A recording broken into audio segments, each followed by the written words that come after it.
everyone. Today we discuss the current India Nepal relations which are at crossroads with a background of history and analyze if China has got a chance. For several weeks, Indian soldiers have been engaged in a standoff with their Chinese counterparts along their disputed border in eastern Ladakh, even as New Delhi is busy planning a strategy to resolve a land dispute with another neighbor, Nepal. The current major misunderstanding between India and Nepal occurred when India's new map was released in November 2019, displaying Kala Pani as a part of the Indian state of Uttarakhand. Nepal citizens, in retaliation, protested in Kathmandu against the new map of India. The border dispute was further triggered on May 8, 2020, when a new 80-kilometer long road in the Himalayas connecting to the border with China was inaugurated at the Lipu Lake Pass by India's Defence Minister Rajnath Singh virtually over a video conference. Lipu Lake is a Himalayan pass situated on the border region between Uttarakhand state of India and the Tibetan Autonomous Region of China near their tri-junction with Nepal. The pass has been used since ancient times by traders, merchants, and pilgrims traveling between India and China. The Indian government has inaugurated the new road in the Lipu Lake Pass for the benefit of pilgrims to reach Kailash and Mansarovar with ease, as there is no other proper means of road transport present for the pilgrims to reach Kailash. The new road is now the quickest link between Delhi and the Tibetan Plateau in China. The Nepal government, however, immediately disagreed with India's plan to lay the road, claiming that the new 80-kilometer road passes through their Kalapani territory and accused India of changing the status quo without diplomatic consultations. India has argued that the road is completely in its territory, but Nepal says at least 17 kilometers of the new road passes through Nepal territory, arguing that the road crosses over to the east bank of the Mahakali River. Among the many escalatory moves since then, Nepal deployed police forces to the region, summoned the Indian ambassador in Kathmandu, and initiated a constitutional amendment to formalize and extend its territorial claims over approximately 400 square kilometer area. India, on the other hand, has conveyed its openness to a dialogue but does not seem to share Nepal's sense of urgency. That is, its initial statement agreed to a dialogue but only after the COVID-19 crisis.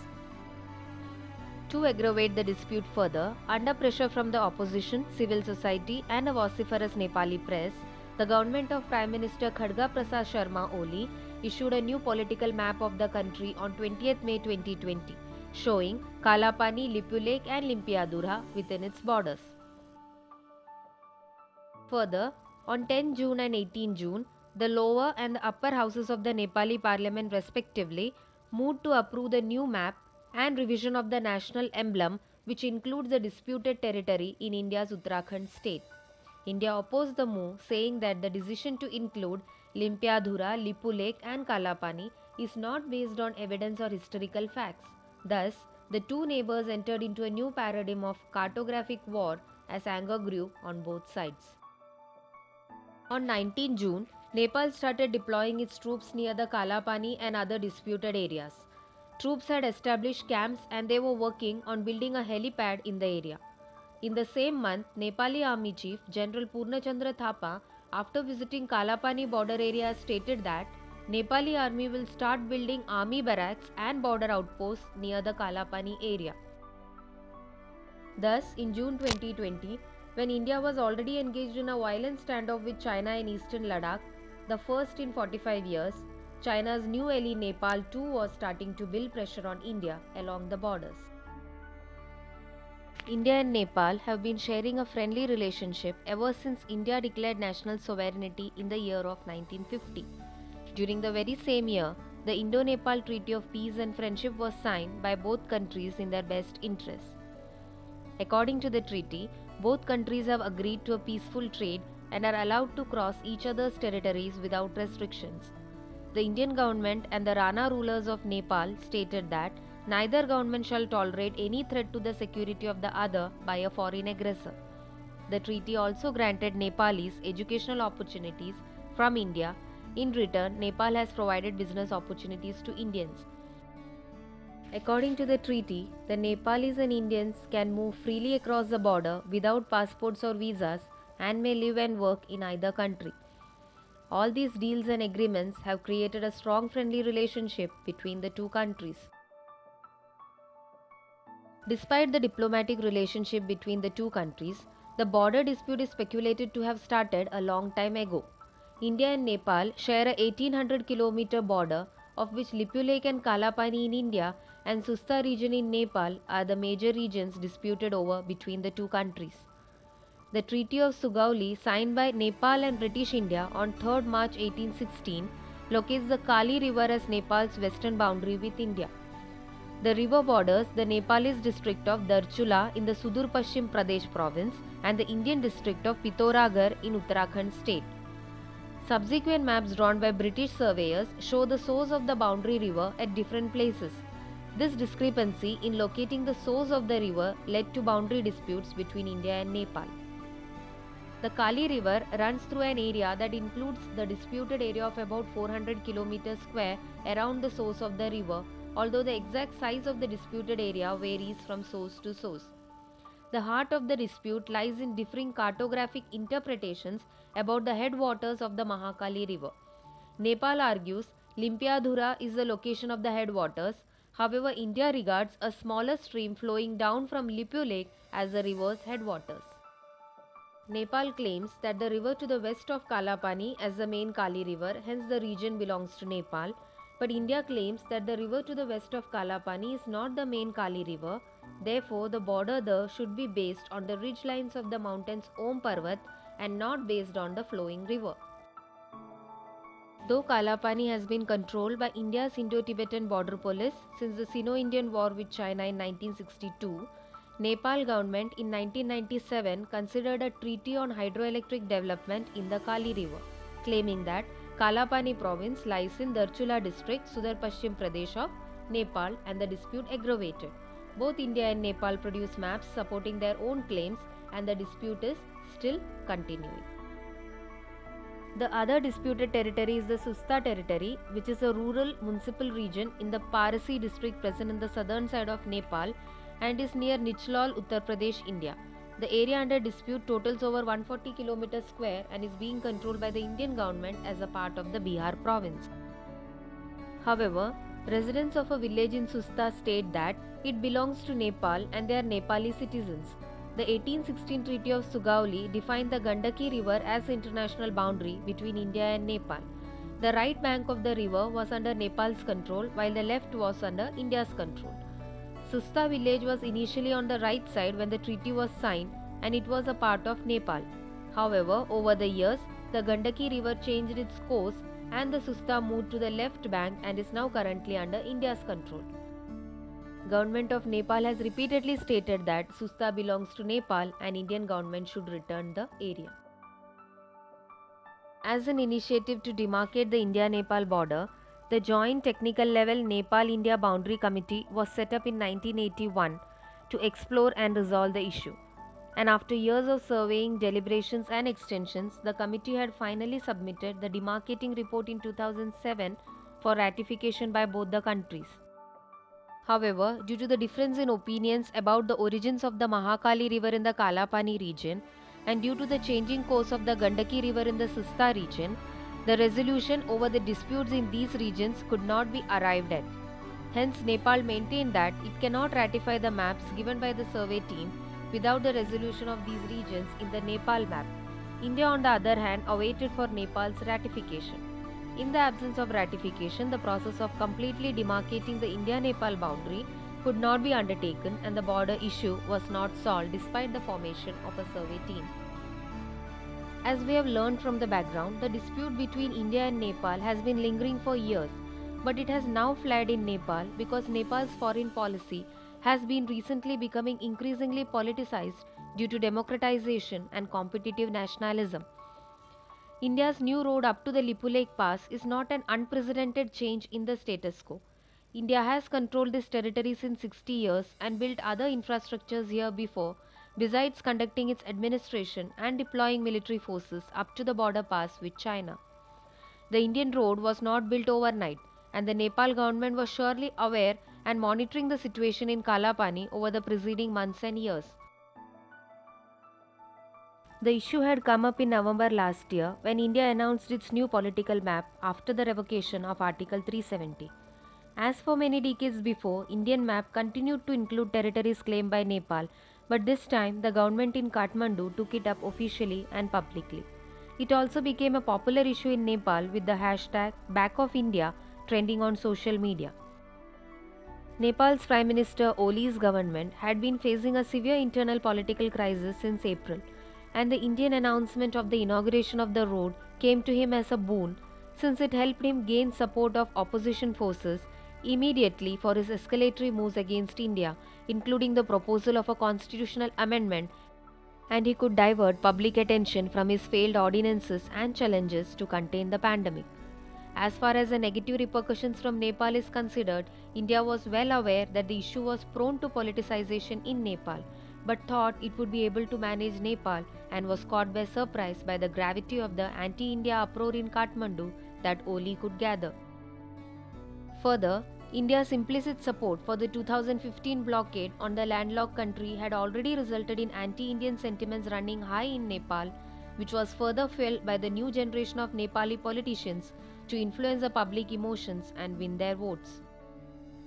The 2015 Nepal blockade, which began on 23 September 2015 and went on for 4 months, was an economic and humanitarian crisis which severely affected Nepal and its economy. The blockade had immediately followed the passage of a new constitution by Nepal on 20th September 2015. For years following the peace deal with the Maoist party in 2006, Nepal only had an interim constitution. It was after 10 years of post conflict transition and two constituent assembly elections that Nepal finally adopted a constitution in 2015.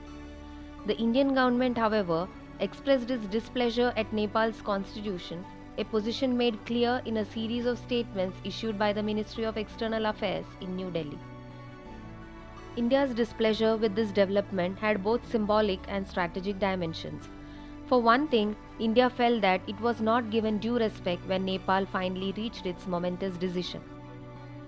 The stated reason for India's unhappiness, however, is that the Nepal's constitution denies the rights of the Nepalese Madheshis living on India's border, many of whom have close familial ties with Indians.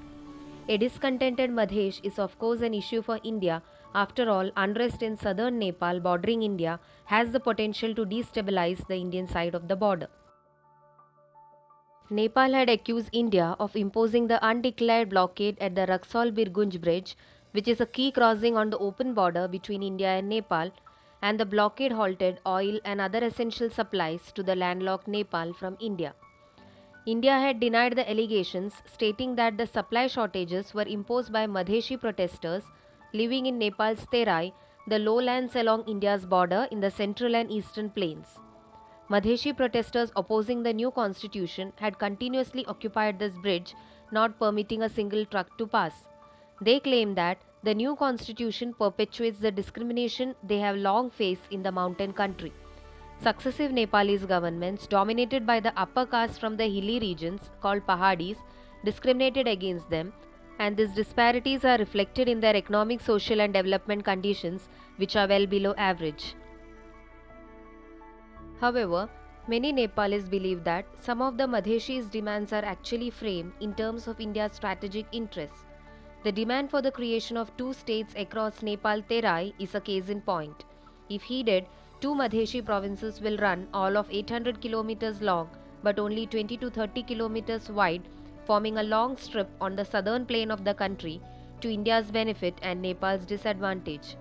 Particularly given the perception that India and the Madheshis have worked together to impose the blockade, many Nepalis believe that the establishment of two Terai provinces are a threat to Nepal's integrity.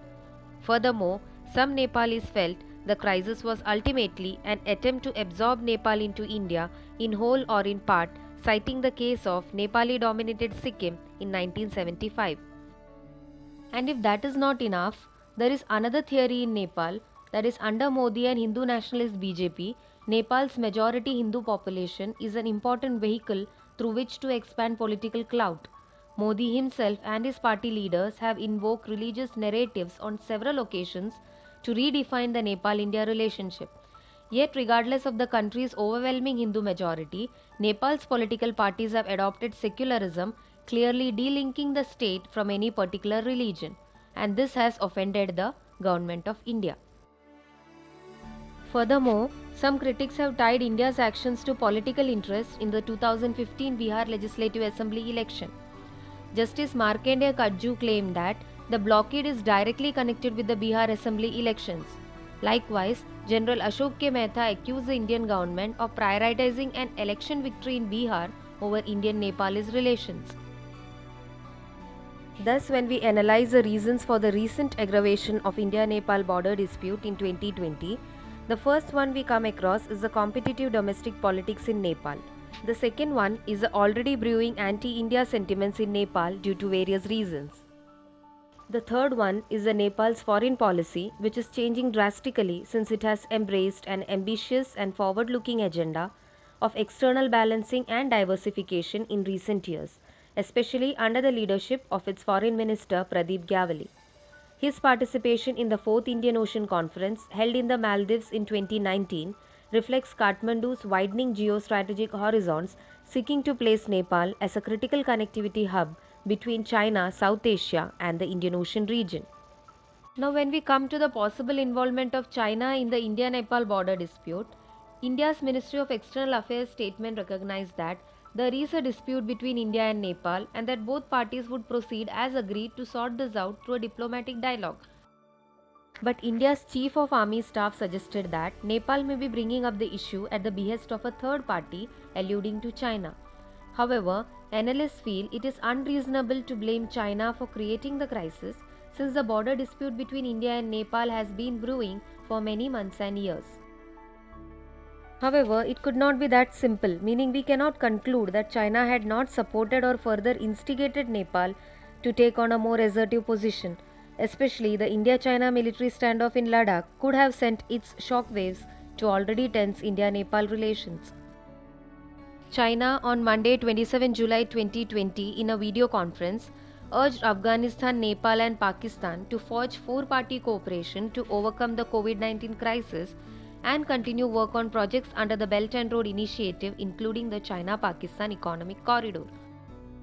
Statement from China's Foreign Minister Wang Yi indicated that Beijing is looking at a more permanent cooperation mechanism with the three South Asian countries than just working together to counter the pandemic. For Nepal, it was an opportunity to send out a message about its increasingly snug ties with China amid the strained relations with India. The online meeting was joined by Pakistan's Foreign and Economic Ministers Shah Mahmood Qureshi and Khushro Bakhtiar, Nepal's Foreign Minister Pradeep Gyavali and Afghanistan's Acting Foreign Minister Hanif Atmar. As we have discussed in earlier videos, under the guise of providing better trade, infrastructure, interconnectivity and economic development, China has wooed India's neighbors including Bangladesh, Myanmar, Maldives, Pakistan and recently signed an agreement with Iran when India's Chabahar-Zahedan rail project with Iran stands still. China uses these allies which are India's neighbors as proxies, especially when its relations with Delhi are tense, as in case of Bhutan, by claiming the Sakten Sanctuary region in eastern sector of Bhutan close to Tawang in India's Arunachal Pradesh. Nepal and several other Indian neighbors are young democracies developing new institutions in a political transition that can be unstable, as we see in Myanmar. In such a political scenario, the growing Beijing's authoritarian system and appeal may hinder further democratization, undermine the rule of law, or curtail critical media and academic independence of these countries. In the last week of April 2020, Nepal's ruling Nepal Communist Party suffered a serious internal rift as rival factions within the party threatened to unseat Prime Minister KP Sharma Oli, who had come into power in 2018 with a 5-year mandate. As the intra-party rift escalated, Chinese ambassador to Nepal, Hu Yanqi, held a series of meetings with top party leaders including Oli, Dahal, Nepal and Jhalanath Khanal. The rival factions have since then backtracked from their position seeking Oli's resignation. In such a geopolitical environment, there is a popular perception in India that with China's growing political influence over the Communist Party government in Nepal, China may have at least indirectly encouraged Prime Minister Oli to take a bolder stance against India during the current crisis. Traditionally in Nepal, China has positioned itself as an external power that does not interfere or show too much interest, at least publicly, in the internal political affairs of the country, a standard diplomatic stance. However, over the past decade, mainly after the abolition of the monarchy in 2008, China began to increase its influence efforts with regard to all political parties. Before Chinese President Xi Jinping's visit to Nepal in October 2019, the Communist Party of Nepal and the Chinese Communist Party organized a symposium on Xi Jinping Thought, his political blueprint for the next 30 years, called Xi Jinping Thought on Socialism with Chinese Characteristics for a New Era. This ideology, known as Xi Jinpingism, inside China is being taught to party leaders and cadres, bureaucrats and journalists, and it has been included in school curricula too. For the last 2 years at least, there have been regular interactions between the NCP and CPC on these issues. According to political analysts, in recent months, unlike in the past, this ideology often figures prominently in the bilateral relationship between Nepal and China. As far as Nepal China relations are concerned, the presence of ideologically like minded political parties, that is, communists at the helm of the power, have made it easier for China to penetrate its political agenda as well. In fact, Xi thought has become a de facto official doctrine for the NCP, and Xi somehow is in the process of making himself de facto leader of the NCP, like in 1960s when Chairman Mao used to be the supreme leader of some of the communist parties of Nepal and India. However, the public perception in Nepal is that China would not interfere in the internal political affairs of Nepal, but India is interested at micromanagement. As far as India's neighborhood first policy with Nepal is concerned, Sukhdev Muni calls them the world's closest neighbors. Nepal and India have a roughly 1800-kilometer long open border, many cultural similarities, and a shared history. Nepal and India both are crucial for each other. For India, more than 30,000 Nepali Gurkha soldiers are instrumental forces to protect the contested borders. Likewise, a report from the US based Pew Research Center ranks Nepal as India's seventh largest remittance sending country. On trading front, Nepal is the top border trading partner among India's six neighboring nations of Bhutan, Bangladesh, China, Nepal, Pakistan, and Myanmar. India's trade surplus with Nepal is in the billions of dollars. For Nepal, India is the biggest and most accessible next door market as it borders Nepal to the east, west, and south. Despite Nepal's transit and transportation agreement with northern neighbor China, allowing access to Chinese roads and ports for third country trade and transit, landlocked Nepal heavily relies on Indian ports for international trade and transit. Millions of migrant Nepalis are working in India. Most importantly, India is one of the biggest development partners in Nepal. After 2017, in particular, Prime Ministers Modi and Oli engaged at the highest level on multiple occasions and developed a direct political and personal link that India-Nepal relations were often lacking maybe since 1980s. Most importantly, driven by a new logic of interdependence and connectivity, India invested in upgrading its cross-border infrastructure and economic assistance. There are now new rail and road links, an electronic cargo system for Nepali goods to transit via Indian ports, inland waterway navigation plans, and a new cross-border pipeline for petroleum products. India's new approach to Nepal has been gaining ground, especially in diplomatic circles, in different line ministries, in cross-border states and regions, and among a new generation of business and civil society stakeholders on both sides. But it still remains a secondary approach and work in progress. The traditional approach, which is focused on security, military, and other geostrategic factors, continues to prevail, especially in moments of crisis and tension, such as now in 2020. A mandate was given to the EPG, that is, Eminent Persons Group, following the meeting between Prime Minister Oli and Modi on 20th February 2016, which included taking a serious look at a possible review of the Friendship Treaty between the two nations of 1950, which has already been concluded decades ago. The EPG recommendations from Nepal include border policing to prevent cross-border crimes and human trafficking. However, India does not accept the recommendation to seal the border or to create hurdles for free movement of people. As a result, a consensus has not been reached, and hence EPG report, though submitted in 2018, has not yet been accepted and is yet stagnant. According to analysts in Nepal, India's silence is the greatest cause for concern for the future of bilateral relations and is creating natural uneasiness in Nepal. Contrary to a recent Indian media report about Nepal's unwillingness to engage in border talks, Nepal's Foreign Minister Pradeep Gyawali has said that there have been several visible attempts to jumpstart a border dialogue from the Nepali side.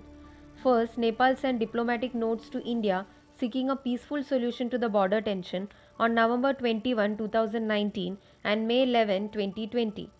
Second, Nepal's foreign ministry summoned the Indian envoy to Nepal, Vinay Mohan Quatra, to protest Indian steps regarding the Lipulekh, Kalapani and Limpiadhura area, which has been controlled by India since 1962.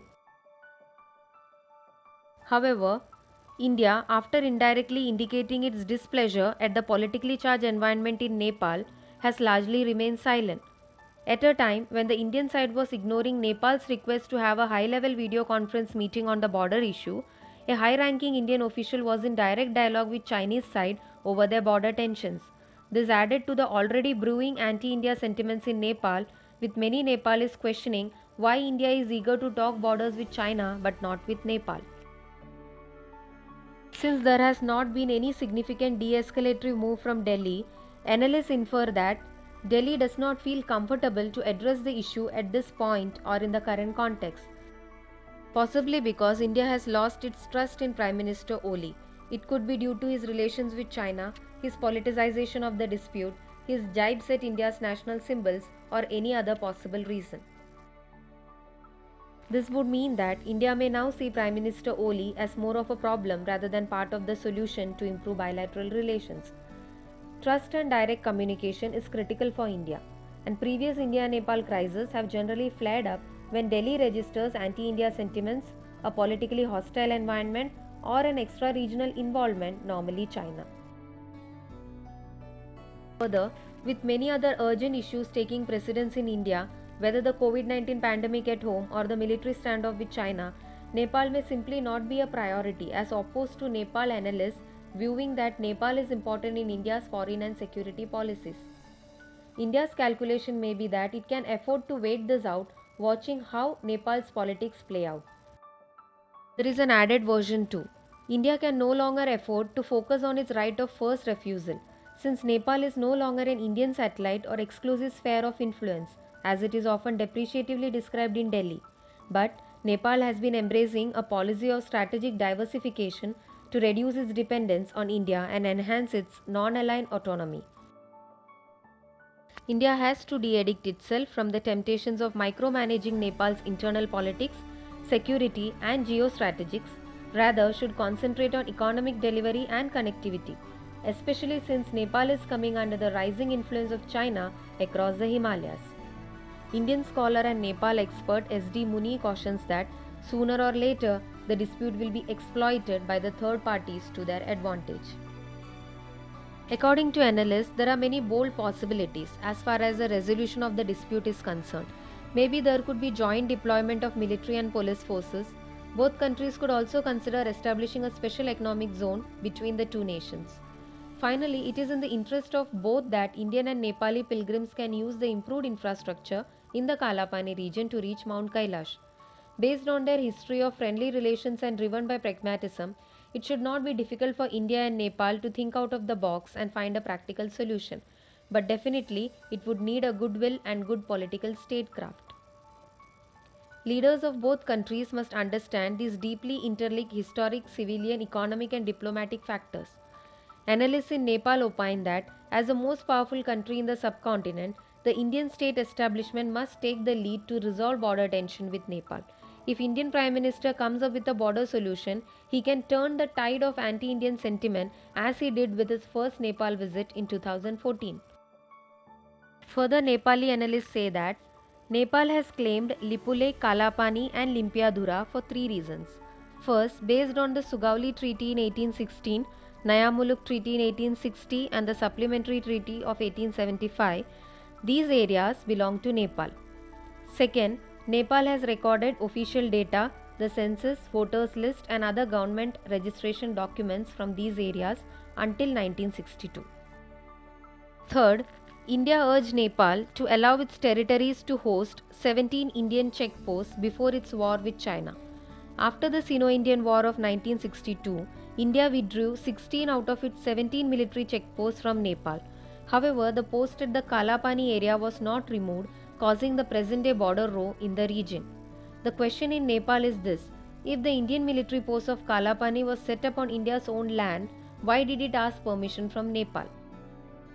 Nepali analysts urge that the Indian side must listen to these legitimate claims and iron out the differences at the negotiation table, ending this unnecessary feud forever. It is said that agreement has been reached on 98% of the Nepal-India border dispute. Remaining 2%, however, is generating troubles from the public to the press, and both countries are seen trading insults. To summarize, the status quo privileges India, which is in comfortable control of the territory. However, delaying a diplomatic discussion may cause significant damage to its interests and influence in Nepal, with the bonus of higher chances for China to get involved in. Beijing has now chosen to remain quiet, but its future calculation may change. It's high time India acknowledges that the Kalapani dispute between India and Nepal is an almost perfect mirror case of the 2017 Doklam crisis between China and Bhutan, where India had stepped up and deployed its military forces to restore the status quo ante. Though Nepal rubbishes the allegations of China's involvement, India cannot afford to underestimate the geostrategic ambitions of the dragon. And that's all for today. Thank you.